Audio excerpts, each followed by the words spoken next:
Hi everyone, and welcome to my booktube channel, Reading Closely. With spring upon us, I wanted to share a book that I recently discovered that's related to spring called My Robin by Frances Hodgson Burnett.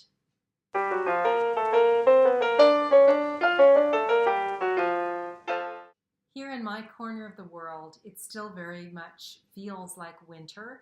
Our bird baths are still covered or tilted over so as to keep the snow and ice out of them.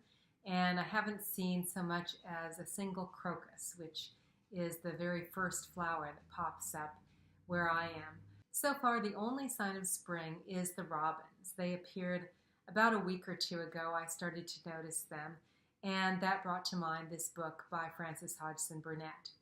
Frances Hodgson Burnett was a British-American author who I think is best known today for her book, The Secret Garden.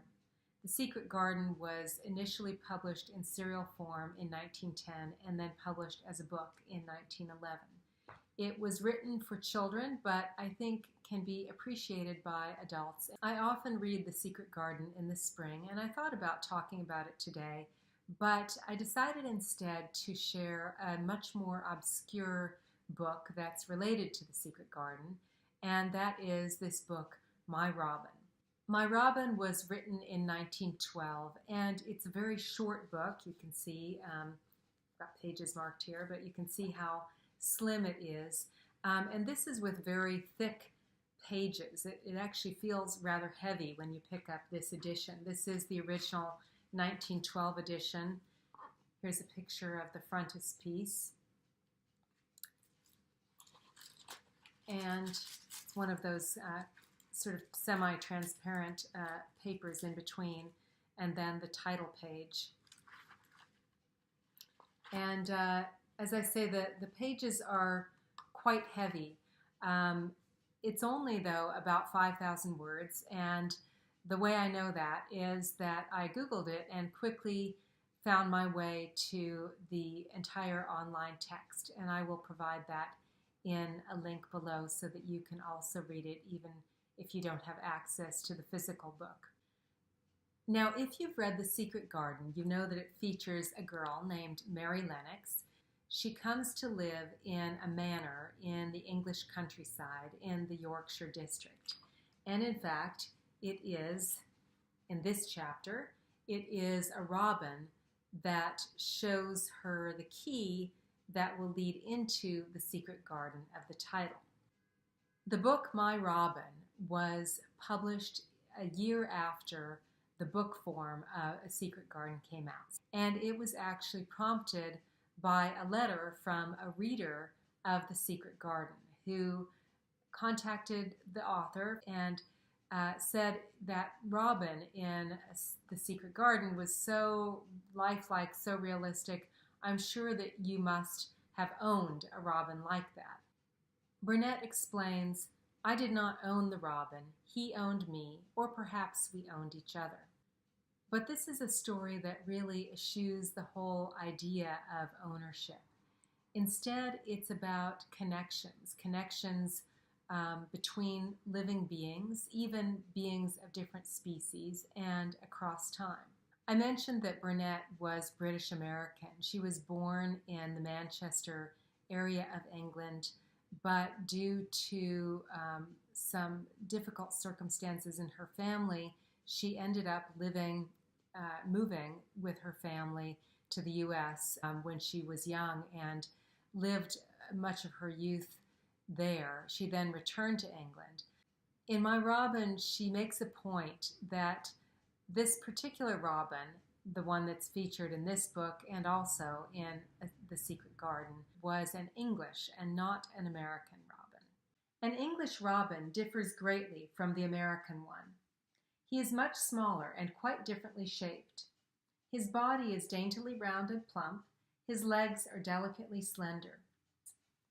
He is fascinatingly conceited. He burns with curiosity.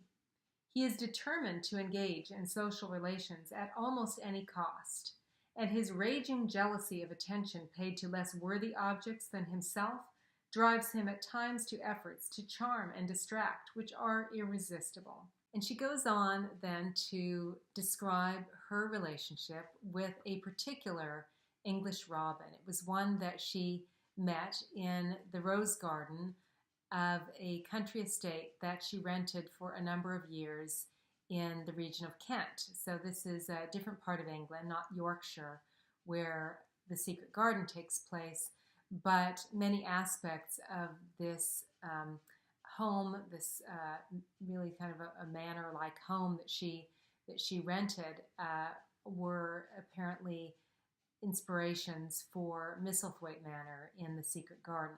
One of the greatest pleasures of reading My Robin is noticing these elements that will also crop up in the Secret Garden, and also catching little glimpses of the author herself in her everyday life in a very Edwardian setting.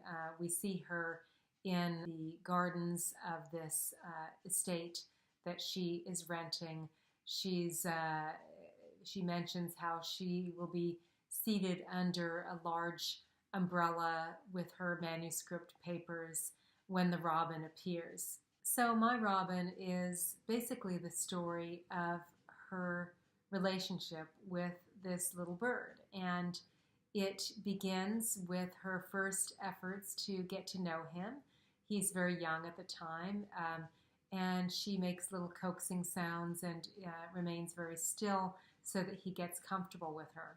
Without stirring a muscle, I began to make low, soft little sounds to him, very low and very caressing indeed, softer than one makes to a baby. I wanted to weave a spell, to establish mental communication, to make magic. Insofar as there is a plot, I guess you could say that the climax comes at a certain moment when Frances Hodgson Burnett is out in the garden and she spots a robin that she thinks mistakenly is her robin. Out of nowhere darted a little scarlet flame of frenzy, Tweety himself, that's what she calls her robin, with his feathers ruffled and on fire with fury. The robin on the branch actually was an impostor, and Tweety had discovered him red-breasted, if not red-handed, with crime. Oh, the sight it was to behold him in his tiny berserker rage at his impudent rival. He flew at him, he beat him, he smacked him, he pecked him, he shrieked bad language at him. He drove him from the branch, from the tree, from one tree after another, as the little traitor tried to take refuge. He drove him from the rose garden, over the laurel hedge, and into the pheasant cover in the wood. Perhaps he killed them and left him slain in the bracken. I could not see. After rereading this book, I got curious enough about European robins to go to Wikipedia, and here you can see what the European robin looks like. But I especially liked reading the description of their behavior, where it describes something very much like what we just heard in Frances Hodgson Burnett's story. It says, male robins are noted for their highly aggressive territorial behavior. They will fiercely attack other males and competitors that stray into their territories, and have been observed attacking other small birds without apparent provocation. Such attacks sometimes lead to fatalities, accounting for up to 10% of adult robin deaths in some areas. So Burnett was not kidding when she talked about how the other bird might be dead in the bracken. My Robin is conversational in style. It reads almost like a letter, and in fact, it seems it was a kind of extension of that letter that she wrote in response to the reader whose question prompted the story. Burnett's style is not for everyone. It can be sometimes a little cloying, a little wordy, as opposed to, for example, an author of another children's author of the same general time period, Beatrix Potter, who was marvelously terse. The point of view in My Robin feels at times childlike, almost as if she hasn't quite shaken herself of the point of view she adopted for The Secret Garden. So she writes kind of the way that Mary in that story thought. And of course, that makes sense because she created Mary. So I guess we could say that perhaps she gave Mary these aspects of her voice or her personality. She also has a tendency to filter the natural world through a kind of mystical lens, and she tends to anthropomorphize this robin. So this is not very scientific, of course, but at the same time, birds do have that ability to bond with human beings. In any case, one of the lovely things about my robin is the close observation of the natural world. I think this was a great gift that the Victorians and the Edwardians both had that maybe we are losing in our time. Above all, it's a story about the connectedness of living things and a moment when two very different living beings recognize that connection in each other. On the deepest level, it's a celebration of life, and I think that that's what makes it a really great book for reading in the springtime.